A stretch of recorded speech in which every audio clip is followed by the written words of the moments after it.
On a rainy day, a man was slowly driving on a bridge across Tampa Bay in Florida. Suddenly, the car in the front lit up red signal lights, which then seemed to disappear under the road surface. The driver hit the brake just in time to see the giant bridge in front of him fall into the water. Terrified, the man started backing off, saving his life. Yet moments later, he saw a car trying to overtake him. Panicked, the man waved his arms and shouted to the other drivers. And then, a bus passed him on its way to the precipice. Could it have stopped in time? Is it even possible to survive on a falling bridge? And what causes giant modern bridges to collapse? The deadliest bridge wreck in history happened in the city of Porto, when in 1809, it was attacked by an army led by Napoleon. The city inhabitants tried to escape by crossing the river via a pontoon bridge. The structure consisted of boats joined with steel cables and covered with lightweight decking. So, when the unimaginable crowd rushed to the bridge simultaneously, it collapsed. Panicking and thrashing about in the cold water, around 4,000 people drowned there. Although this is a staggering tragedy, it's too far removed in time to seriously shake us. What about modern bridges? Are these giant monolith structures really safer than their pontoon boat counterparts? I'd love to be able to assure you that's the case, but the tragedy on the Sunshine Skyway Bridge raises doubts about this. In 1980, it was one of the longest bridges on the planet, with its length of 22.5 kilometers. It spanned the Tampa Bay, connecting St. Petersburg and Teresita in the state of Florida. Its main section, which measured 6 kilometers 700 meters, was raised above the water to let the ships pass beneath. So, on the gloomy morning of May 9, 1980, a pilot, John Laro, was monitoring the weather and consulting other captains to decide whether it was safe to steer his almost 200-meter cargo ship called Summit Venture out of the port. The forecast predicted rain, wind, and storm, but there was no warning for sailors, so Laro led his vessel into the bay. Just then, the city got hit by a sudden gale. The rain was torrential, and the gusts of wind developed the speed of 121 kilometers per hour. There was zero visibility, and Summit Venture was just approaching the bridge. Laro ordered the team to keep track of the beacons floating on the water, but the navigator didn't know that the ship had already veered off the course by then. The wind was so strong that it managed to displace Summit Venture beyond the shipping channel, despite its weight of 20,000 tons. It's almost like two Eiffel Towers with all its elevators and restaurants. To make an emergency stop of the ship, Laro needed almost 1,600 meters. Neither turning the engines off nor dropping the anchor, nor even going in reverse, were able to slow the vessel down faster. Captain Laro slowly steered Summit Venture through the blinding wall of rain, expecting to see a passage under the bridge. Yet, suddenly, he saw an entirely different picture. A bridge pier appeared in front of him. At that moment, Summit Venture was not further than 200 meters from it. Laro did everything in his power to avoid the crash, but at that point, there was nothing he could do. When the ship hit the bridge, no one on board felt even the softest push, but the bridge support, despite being constructed to bear considerable weight, was unable to withstand the direct impact of 20,000 tons of steel. Laro hopelessly watched 366 meters of the road surface over his crew's head collapse and fall into the water. Wasting no time, the man contacted the Coast Guard right away. Get all emergency equipment out to the Skyway Bridge. The Skyway Bridge is down. There's a mayday, emergency situation. Stop the traffic on that Skyway Bridge. Meanwhile, cars were moving on top of the bridge in torrential rain. Many of them were headed to see their families over the Mother's Day holiday. The only thing the drivers could see were the lights of the car in the front. One man who was taking the Skyway that morning saw the lights before him disappear. The driver managed to stop seconds before seeing an abyss open before him. The shocked man drove back in reverse and tried to warn the other drivers. But, despite all his efforts, 8 cars and a passenger bus fell into the water from the height of 46 meters. At this moment, 2 divers, Robert Raiola and Michael Betts, who had inspected the Skyway just recently, were called down to the disaster site ASAP. The men could barely contain panic when they saw the damaged bridge through the thick fog. Immediately, they dove into the waters of Tampa Bay, hoping to save the victims. Raiola and Betts noticed a bus turned upside down and hoped an air pocket had been created there, allowing someone to survive. But when they approached the vehicle, they realized it wouldn't be a rescue operation. The bus's roof was blown off, and the vehicle body had severe damage. Raiola swam in through a broken window and saw the bodies of people squeezed in their seats. No one had survived. The weather started deteriorating, and the divers were ordered to go back. A second before that, Raiola saw a bag of diapers on the bus. The man panicked and thought there was a baby on board and wanted to find it, but had to go up. This kept haunting the diver even 40 years after the catastrophe. The scale of the disaster became clear only a week later when bodies of the dead continued washing up on the shore. The Sunshine Skyway disaster took 35 lives, of which 26 people were on the ill-fated bus. One driver managed to stop on the very edge of the precipice, saving his life. One man is also known to have survived after falling off the bridge into the water. The driver miraculously managed to get out of his car right by Summit Venture, and he was rescued by the ship's crew. After the tragedy, Captain John Laro was suspended. He was criticized and condemned, but no charges were pressed against the man. As shown by the investigation, the sudden storm was so strong and intense that neither Laro nor anyone else could have done anything. In addition, the bridge supports were not protected in any way. Moreover, even before the Sunshine Skyway deadly accident, at least 7 ships had already crashed into the bridge piers but didn't inflict serious damage. So the problem didn't get the attention it deserved. And sadly, such stories are not that rare. It's true that, in its 40-year history, the I-35 West Mississippi River Bridge had constant issues. Numerous inspections detected signs of corrosion, bending, and damage to the metal plates. And back in 1991, the bridge was declared structurally defective, that is, in need of total reconstruction. Nevertheless, before 2007, it was one of the busiest bridges in Minneapolis, letting around 140,000 vehicles pass through it daily. In the evening of August 1st, 2007, renovations were underway on the I-35. 4 out of 8 lanes were closed, holding tons of construction materials and vehicles. Dozens of cars were stuck in a traffic jam. One of the drivers was Lindsay Walls. For the entire day, the woman had been helping teenagers with emotional and behavioral issues, so she was exhausted and wanted to get home as fast as possible. Suddenly, she heard a loud snap and a rumble. Her car got suspended mid-air and then fell into the river. As it turned out, a 300-meter part of the bridge collapsed in mere seconds. Along with Lindsay Walls, there were 111 other cars on the bridge, which all fell onto the riverbank, into the water, and even onto the railway tracks. The impact from the fall was so powerful that the road surface on the bridge broke down into a few giant chunks. Before the rescue team arrived, around 100 witnesses rushed to help the victims. At this moment, Lindsay Walls was fighting for her own life, having found herself in a flooded car hurtling toward the bottom of the river. The woman managed to take her last breath before the water filled the entire car. Lindsay unbuckled her seatbelt and started frantically thrashing around and pushing the door. She was beating against everything she could reach when suddenly she felt herself give in. Lindsay reflexively inhaled and started swallowing water. At this point, she stopped thinking about saving herself. Instead, a thought of this being the end passed through her mind. The woman was growing weaker and decided she was going to humbly wait for her death. But suddenly, she saw a bright light and felt like she was flying.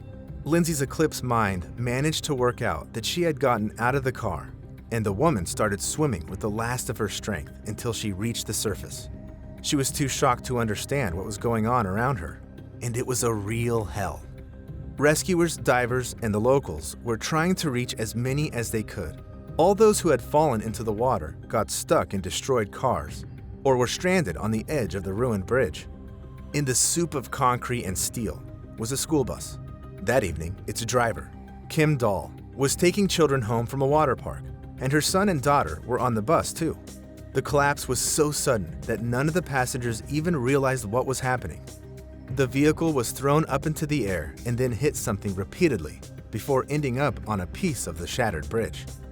Kim Dahl hit the brakes because she didn't know if the bus was on a level surface or if it would immediately roll down the slope.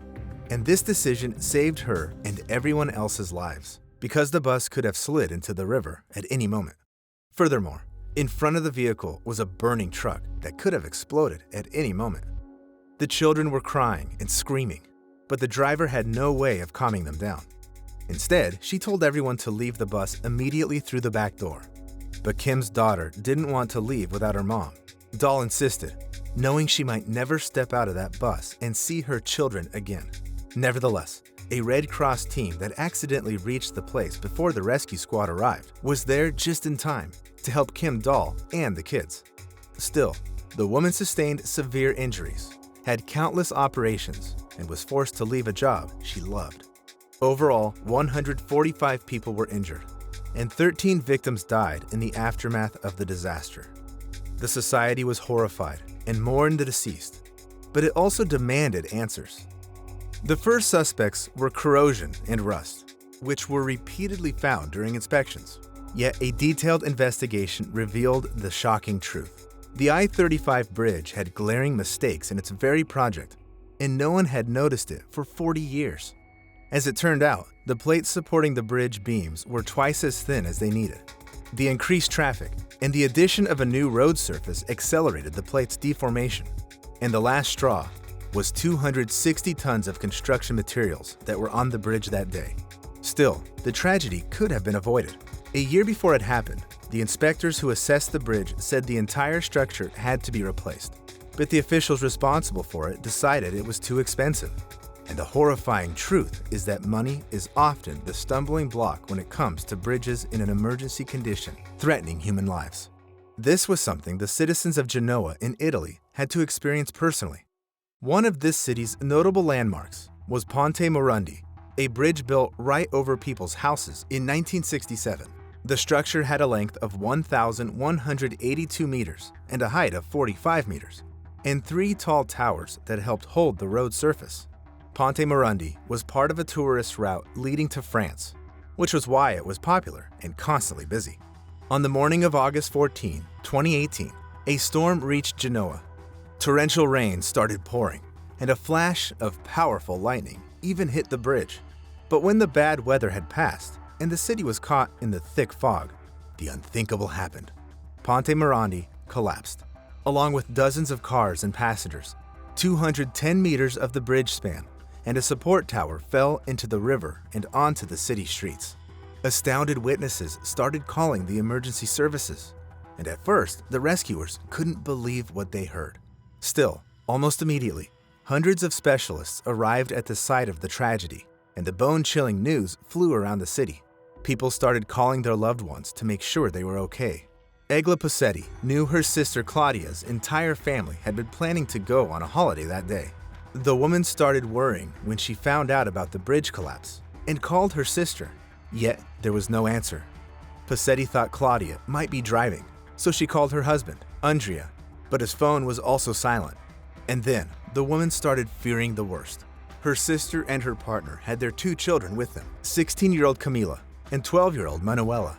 And while Egla was ceaselessly calling her loved ones, the rescuers were getting their bodies from under the multi-ton debris. But there were survivors too. Gianluca Ardini and his co-worker, Luigi Altadonna, were finishing their last morning delivery to the suburb on the other side of the river. The men ended up on the Morandi Bridge right at the time of the collapse. Ardini saw his friend, the father of 4 children, fly out of the car and fall to his death from a height of 40 meters. Gianluca himself was lucky enough to have held on to something and remained in the dilapidated car. The injured man realized he wasn't going to last long, but he kept thinking about his beloved girlfriend, Giulia, and their unborn child, and held on. Still, he had no idea about the danger of his situation.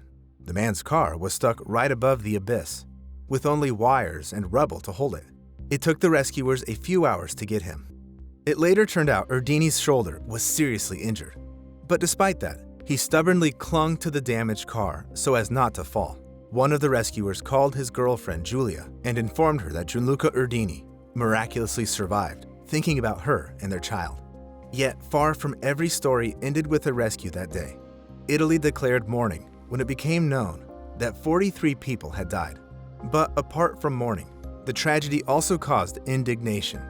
How could the popular giant bridge in Genoa just fall like that? At first, there was talk of the lightning being at fault, all the more that it had struck the structure that day. But everything turned out to be much more complicated. At the time of Ponte Morandi's construction, there was a steel shortage in Italy, and the material cost a fortune due to the aftermath of World War II. So, the bridge was built with a lot of concrete and metal cables, like reinforcement wire. Still, even its architect insisted the structure needed constant care and renovation. But eventually, the concrete cracked. The salty water and moisture got inside, and the metal wires started rusting. Additional road lining over all those years and the tight traffic caused the structure to wear down faster. But all of this became possible due to the neglect of the Autostrade company that had been responsible for the technical maintenance of not just Ponte Morandi, but also other motorways all over the country for decades. Moreover, the Autostrade CEO claimed that back in 2010, the company concluded the bridge had structural defects and could collapse. Yet no one did anything about it then. Now, Egil Posetti, who lost her loved ones in this tragedy, is leading the committee of the victims' relatives who demand justice. 59 people have already found themselves in the dock now. Society is waiting for a fair verdict. But what if I tell you, pedestrian bridges can be even more dangerous than vehicle bridges? An inhabitant of the Indian town of Morbi, 18-year-old Mahesh Shavda, knew one such bridge very well. In his childhood, he and his parents took frequent walks on the so-called Julta Pool, an ancient hanging bridge over the Machu River. The structure is believed to have been built in the 1880s. It had a length of 230 meters and a width of just 1 meter 25 centimeters. Mahesh Shavda wasn't the only person who loved this bridge. It was actually a historical landmark and attracted both locals and tourists, even though it had an entrance toll. That's why many people were sad when in March 2022, it was shut down for renovation, which lasted over 6 months. And when finally the site was reopened on October 26, people started happily queuing to see it. Mahesh Shavda and his 2 friends came to the Morbi Bridge 4 days after its reopening. But they were shocked by the number of people already on the bridge. So, after buying the tickets, the young men decided to wait for the crowd to dissipate a bit. But the entrance controller insisted on them going right away and not creating a line. Shavda and his friends didn't argue and stepped onto the Julta Pool. At that very moment, a man in the center of the bridge took the handrails and started rocking the structure. Suddenly, the bridge collapsed. Hundreds of people fell into the river from a height of 15 meters. Mahesh Shavda and his friends were among them too. In just one moment, the warm autumn evening was filled with screams of terrified visitors. Some were lucky to be close to the remains of the bridge attached to the shore. The panicking people were trying to reach them, climbing up a safety net that could tear any second. Other visitors got flung far away into the river, and they had to swim to the lifeline that was a piece of the bridge, disregarding their shock and injuries. Some of the victims were saved by the caring witnesses who created a human chain from the river to the bank. They tried to save as many people as they could and pass them on to the medics. The bridge collapse caused 180 people to sustain injuries. Most of them were women, children, and the elderly. But the most horrifying part still lay ahead. The search and rescue operation revealed that at least 141 people had died. Mahesh Shavda and his friends were among the lucky survivors.